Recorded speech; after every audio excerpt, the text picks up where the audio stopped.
Aitäh, kas on veel küsimusi? Ja palun. Raimo Poom Eesti Päevaliste Delfist. Samast jätkaks korraks, et üks lühem küsimus on see, et kas tervenute arv on ikka sama ja üks?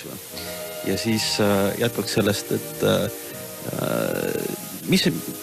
kas selles mõttes, et kas on teil olnud nagu praegu töös olevates tarnetes, hangetes probleeme või need, mis on olenud varem tehtud, need on laekunud siiski nagu reeglipäraselt ja oodatult ja nendest nendest probleemidest, millest te räägite, need on mingid tulevased järgmised asjad või on juba probleemid nagu nendes, mis on sisuliselt tehtud, käimas olevad, mis iganes.